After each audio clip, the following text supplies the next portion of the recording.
ꯑꯍꯥꯟꯕꯃꯛꯇꯗ yengbiriba amasung tabiriba nungsizaraba chilinausing iche chalima pabungsing marupsing ojasing mayam pumnamakpu dayanan laisramna thamoidagi nungsiba amasung ikai khumnaba utjari mayam huzik social media da aikoigi ikai khumnajariba arambai tengolgi chief aikoigi oja koronganbagi video ama yam kanna viral oiri amarino aduga oja hodamba endi hodamba aikoigi professor aduna haining libasi karino aduga oja koronganbana ikai khumnajariba oja arambai tengolgi chief na mahakna khangan ninglibasina karino maruina Meitei Christian da haibdo mayam matik amatang yengminasi adumgi comment sing phongdokpiramu akhoi Meitei ngaktani Manipuri mana yaifabo oisanu arambai tengolna yaifabo oisanu mayam thamoida nungsiba thamjaraga semjebani mayam akhoi taminnasi aina Christian sa taragasu ai ibdo pakhang thadoktriye aduna ai fully ai Christian da submit tawge ha taragadi thangasin ai yumna pho thadok pai film lei kaino da loinama ai thawai sang punba ai Prabhu Jesu da ai kathuk ka doi aduna khoi Meitei ri khitang lui ai isagi ming tak posibo da religion yaurain ai isagi ming tak posibo da ai yumna ama ina hapai se masi religion ga mari le ne reini ana khoi Meitei si loinama ungna haitare leibani aduna ne haijani do aduna sinau mayam na ko Christian chale chapiu chumna chapiu adagi ama tobi kasu kaide ado masagi phane selaga ju isam jama phane sepiu asa ibdo pakhang mai yauba adagi phajom sele ibdo gi lai gi mo na selak pa khoro to ga di mina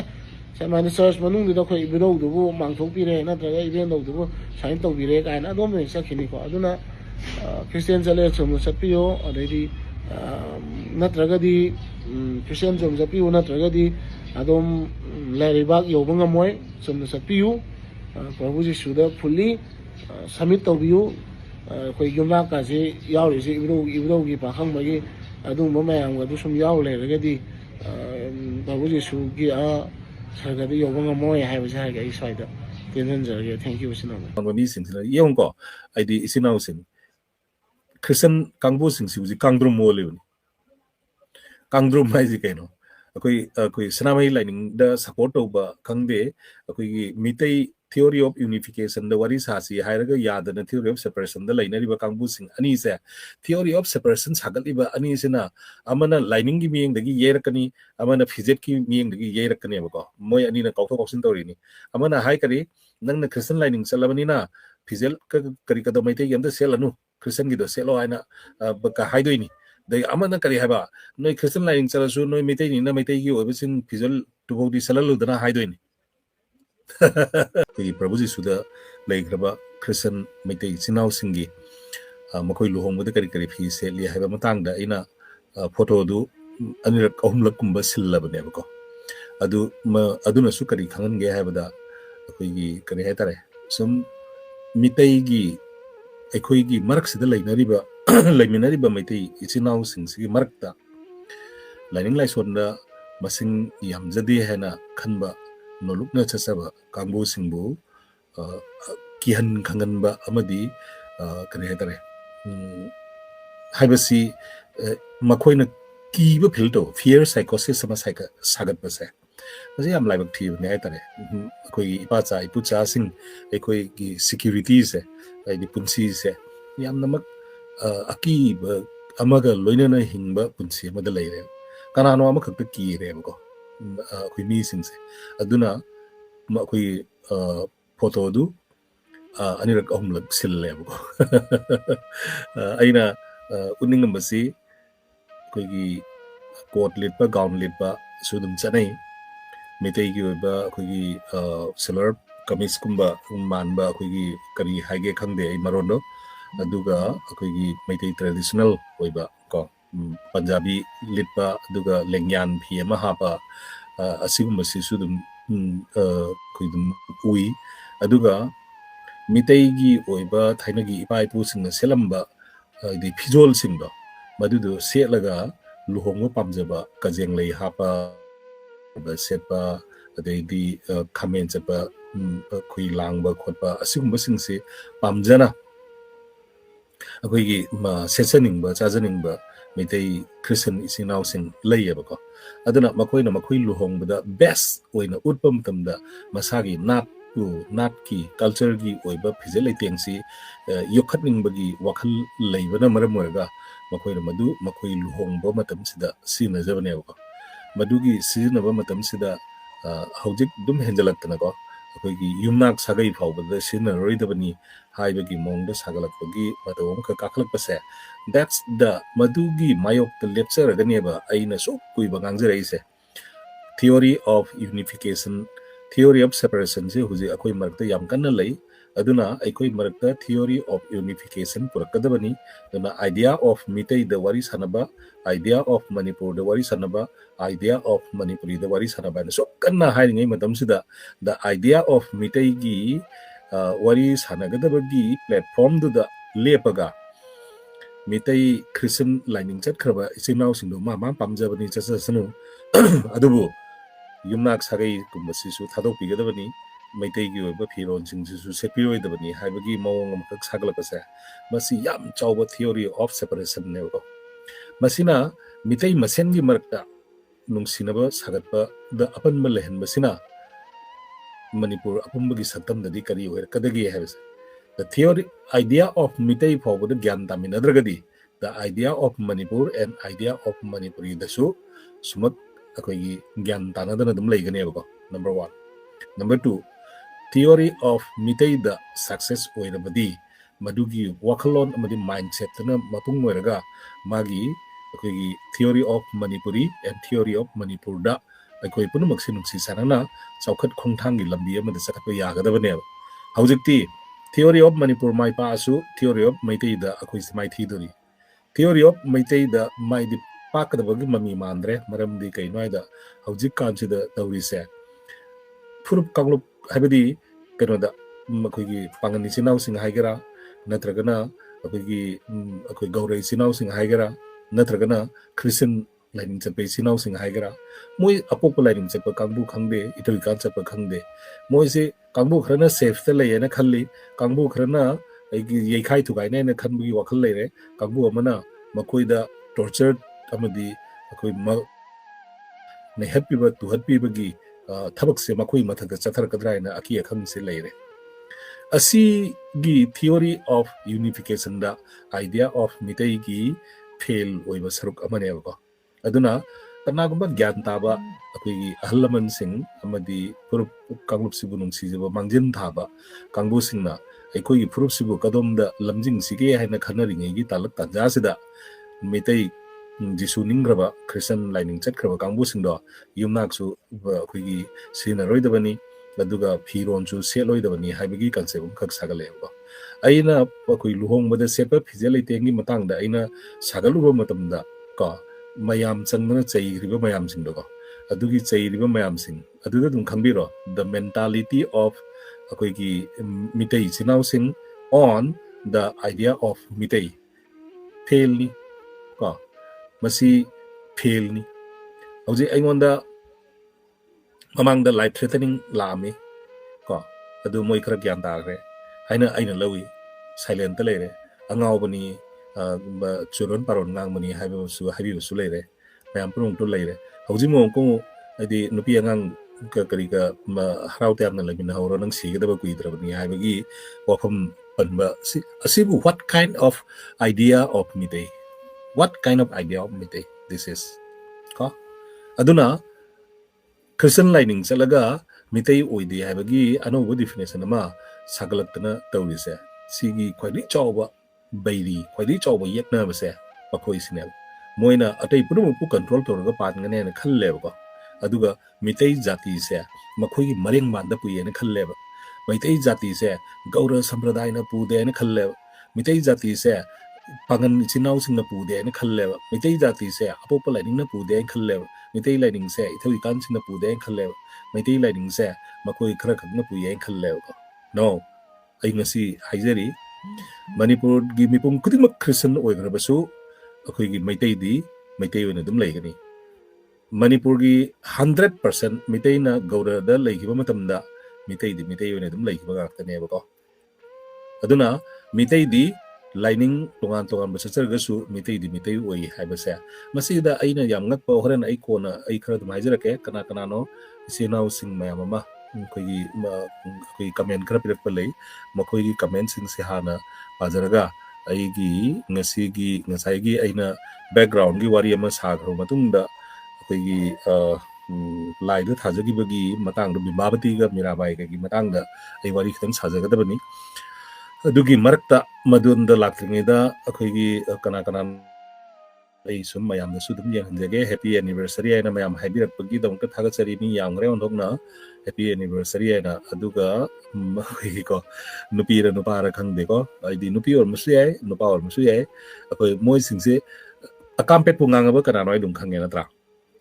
minai macha ina leiman sanwa ina hari se mag background kana rum ngani karam balai ning jalam ngane da akhoi purung na khange maramdi sanamai lainung chatpa natana Facebook da akampet ngang ba mi si masing yam de ko akhoi gi mingonda tathi tawina chairiba mingonda akampet ngangi ba singse makoi background se ayam ba sanamai lain chatpa ngatane ko aduna makoi gi luchin puren natragana lining laison gi develop tawo pami ba akhoi gi allaman sing lai guru sing makoi da igi request amadi kainoida nungsiba tabiu appreciation tabiu taksi khasi thabolon bebhar tambiu aduga akui akamba wahi singsi sinabana kaidungni dasu miyobegi thamoi si khudum janba ngamoi haibase tambiu haibasni ko adubu laingdau sanamai nadi tambiba nate adubu mi singdugi tambiriba mi singdugi makoi kare haitare leader singdugi quality singdo ko aduna laima sanwa na minai macha haise ma se dum sanamai lainingda support to mi or madoni dum khanga bani ko adegi happy anniversary aina ingon da happy racing se loina Christian oi ramoy moi singse gawra da leramgani moi singse atopa lining da leramgani ko atopa lining sanamai lining nataba atopa lining da chatpa isinau singdi idea of Meitei da akoi mokoi progress lay ba makoi progress lay akoi lining lai so se mar mana pam bachana ragasu akoi punumak Meitei ni haibagi idea se makoi da wari sarba ye to sigi wari sanaba yadri se sanamai lining chatpa kang sing sine ba ko aduna aingon da happy anniversary hairiba singsigi ayamba ichinau singsi khoidigi masing yamna aidi Christian oiba Christian lining chatpa Jesu gi tung inba singdagi hena gaurada leiba ichinau singa maramdi makoi idea of Meitei gi aba wakhan chenba ichinau singa aduna ayamna harawi aduna idea of Meitei da aina Christian lining chasaragasu nakoina gaurada lejaragasu nakoina kenoda apopada leragasu nakoina ithukanda leragasu Buddhist da leragasu Islam da leragasu ko Islam lining chatpa pagani sinau singsu ayamba tum hairi ko aduna makoi aingonda akoi gi happy anniversary aina hairiba singse makoina akoi si lon tinabai sinau singni lining tinabai sinau singni lon tinabada akoi gi tongan lining tinaba kangu sing gi wis piye ko aduga lining tinaba singduna lon tinadrabasu makoina lining tine na piye this is called the unity this is called the theory of unification lining na akoi bu tinan bangami lon na akoi bu tinan bangami lining na tinari ba mi singdo lon tinadrasu lining tine haidna unification ma sagale bani aduga nakan marumda lon tinaraba nina lining tinadrabasu akoi punong Meitei ni habi platform sagan minari aduna aina lusin purel oiriba ahlaman sing natragana akoi leader singdu da aigi apel di asini akoi punong Meitei ni Meitei imagi chaukanaba Meitei jati sigi chaukanaba di gauradagi su songthokpirau pangandagi su songthokpirau Christian singdagi su songthokpirau akoi punna mang thana changkan minasi haibase madu haiba ngambaduni afaba leader oidoise nakoi di Christian lining chali aduna chaningbadi nakoi chalu haiba ko chaningbadi nakoi chalu adubu nakoi sinaiba yumnak tu sinaroidabani maramdi madu akoi kareba lining lai songa mari leine hairi horen ai tahanjage ko aduga akoi gi kareba 피젯 싱시수 khara yengaga setkadabni haiba nate seloidabni haiba neba do kitang yengaga hainaba honabada taunariba mayam singse masi tongan ba mi singsina yongko aidi isinau sing Christian kangbo singsi uji kangdrum mole kangdrum mai ji kaino akoi sanamai lining da support ba kangde akoi Meitei theory of unification the wari sasi hairaga yadana theory of separation the lainariba kangbu sing ani se theory of separation sagaliba ani sina amana lining gi miyeng dagi yerakani amana physics ki miyeng dagi yerakani bako moy ani na kawtho kawsin tawrini amana hai kari nangna christian lining chalabani na physics kari kada maite yamda selanu christian gi do selo aina baka haidoini dai amana kari haba noi christian lining chalasu noi maite ni na maite gi obisin physics tubodi salalu dana haidoini ko moi masai mo adi anti christian kangbu haida meitei da anti christian anti gaura mem leidna ko aduna anti christian oibagi thinking sadaliba theory of separation gi agent sing do moi singsina haiba pami se sini madudi koigi nangdi christian oikrabni na lon ju christian gi ngango phije ju christian gi selo naming ju christian gi kawro haibne ko da moi marak tu dagi section amana haidoni nangna christian lining chalabusu na sa maitai ni na mitei go phije to seludna mitei go maming do kaudna haidoni ko dudi moi hana aidi punna phamina boi daga leitro adudi theory of unification da anti christian oiriba kangbu dugi kolup tusu mon malade natra adura moina son akoina phi selagana karigi selino haiba setragana karigi setrino haiba target se kalefu kanrefu to neba aduna kangdrum olaga yena kangdrum oidana yelo ne mu thom oiru ne mu thom oi nungai ri ne ba komai se natra aduga khoi christian singsi mamu thude kani ana khalli ne ba adi meitei prabhu jesu ningje ba kangbu singse dana asona na thira ga ba khoi gi kare hetare thudi ne ba natra aduna ki dana photo do utpangam de photo ahung ga ina ngai tan sillido adu kai gino adi aingon ngai tan call lag toine ai khoi prabhu ji suda lei bai sinau singsi kam yam na matu sona hingrage kana da moi ki ri se tayang pan se moi kwadi ki ba kangu je kana no maitai da christian singbu kangdrum moi na sanari ba kangbu singdu ni ki ri sona gi su yei ba kangbu singdu ni ki ri ai ra pungning da khali on thok pani da ko ye mai ima maitai lei ma hai tare ko ye ima maitai lei ma nangi nacha singse lining tinade hai dana ko koi gi amaga nungsina ba ngamdre sibu hena ikaiba sibu hena aingonda ni moine ade namai kaiba onona khangidre haise nungsina si aikoi meitei jati si apunba saktam mama sagatmina si theory of unification da idea of meitei da tongan ba lining chadaraga su lon tinaba maramna aikoi si amatani chinau ni aikoi je punna meitei gi chakon bagi thodang lomina si haina akoi gi theory of unification gi wangangi ba aisina akoi gi mamai kai ba khangde haine ba ko aduga yumnak sagai sinaganu aduga lon chu nei christian gi maron lolu haiba kangbu singdo madu singduna ikai khangba kangbu singni haine ko se khaidem gi athemba hai mare ikai bade phajana khangdeba mini nang se ma ikai ba khangba mine ba ai ikai ba khangdeba mine ba aina nanga aiga khenaba amata leite nangsu athem ba khaidem kowi aisu hodam nerendra kowi endi hodam ba igi pen name ni akoi lon amata da wari sanai ko ipai po horkom chamane akoi gi thajab thawai gi marida aina prabhu ji subu ningi nang na sana me ningi natra gaura ningi natra na ithoi kan chali natra na apok chali aina irom cha na noi pur mai irom cha ne ba kari lege ba akoi ni ilisa thong cha na noi loi ilisa thong cha ne ba kari lege nang aina akoi maruti car tong na nang na maruti car na mai chei di maruti car tong do ni hai gadra impal ta na chali ba thawal lagi lak pa mi puno magse gari ama khadang loi tong do ne ba lei bra nang ai ge frit machu chama nandra di ya de ba lei bra sigumba athenba wakhanlon singsina maram moiraga aikoi si waikhu culture ai na chingthana hi haise duna isor gi thawjal na tana ko ichinau singsi wakhal si yam thak dem khreb leader oini ai na chongthok pira gadi isana chongthok pa natraga mi na sembi ba mayam puno na yagada wa khara ngang bi gadon ko Meitei se hana punja na hana gadau Meitei ga Meitei pangan ga se only the lining khak tani kenaris moina ningon machani koina piba machani pibas macha mark ta su akoi gi islam lining chatna pangan koi gi ba mayam mi yaw ri aikoi gi irakta pangan dagi hena mitop oiba mi mayam sagai gi nak phangaga lei ri bani aikoi gi irakta amuka mo hanna haijage aikoi gi irakta pangan ichinau sing dagi hena lapa ichinau sing mayam ama yumnak sagai phangaga yek salai phangaga lei ri bani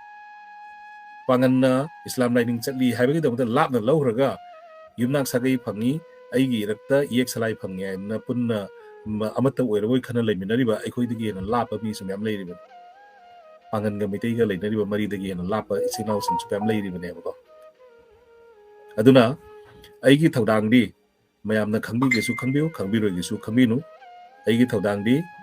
lan na chatkhrabai ichinau sing dong ngamiba makhai di ko akoi prabhu jisu na norok da chatkhragadaba ichinau sing dubu magi macha manai sing dubu mapagi kaida amukhanna lakpa yarabai damta tengpan sida lakpi khiba aduga pap na maram orga norok lom da chatkhrabai ichainau sing sibu konna thiraga khomjan biba lakbu maina Meitei haiba society asida leiriba ipacha ipucha singse amam marom da loina ko chenjan nagreba ko aran marom da loi chenjan nagreba chalu nang sana mai laining chalu nang Hindu chalu Gaura chalu nang Buddha laining chalu nang Islam laining chalu all are adi welcome adubu itihas bu lana sanokna bo honaba itihas mayon thaina bo honaba Bhaigachandra Maharaj bu lamchat nai da ning thau ni aina sagana bo honaba singdu da gi di ai kalamna bo honaba tai aikoi gi marakta lainariba Meitei gi ichinau singi marakta laining laison gi akanba isu amana aikoi masen gi marakta nungsinaba puraktriba manghalliba nungsinabada apanba lehalliba apunba sakam ama sagatpada apanba lehalliba singse masigi isa inau singsita gyan ta hannabai dongta aigi best level la yohra rambatai mai pakiba yai mai thigiba yai aingonda chaiba mi chamagi manungda sahi amagi manungda angang amakhak gyan tarakhi taragadi aina yumja kisaga thangjaga phamjari se mahiya lai lawjaganeba aduna all the Gaura ichinau sing aina mayam probu yam thagachari theory of unification da idea of Meitei da akoi punung se akanba thomi ngantani hojik apopa lining chatpai ichinau sing sisu yamnamak akoi gi hu chenba adugumba akoi kari haita thamoi panba ichinau khara leiba mali aduga itawikan sidaba kangbu singsu yamnamak akoi gi theory of unification da idea of Meitei da yamna thawai yauna leiba mali aduga apopa lining ichinau singi maraktadi khara pharak taba mali adu sanamai lining chatpa ichinau singse aikoi punamak se lon amatani aikoi singse loina yumnak sagai punamak ki makha da leminaba ngaktani sagai phangera phangoi Meitei rombu loladi aikoi punama amatani haigadawni Meitei rona mama ron oina ngangba punamak se aikoi punamak ki theory of unification and idea of Meitei da aikoi se nang Christian oirabasu nangna Gaura da leirabasu nangna Sanamai da leirabasu nangna apopa da leirabasu nangna Ithawikan da leirabasu nangna Islam lining chasarabasu lau aikoi Meitei apunba gi saktam sagatminasi haidana punamak se platform da pullaga mai gi oiba lining laison duna pundillaga aikoi punamak mama thajaba isor da khuraminasi Meitei gi chawkhana bai damta thabak tobinasi haigadabani abako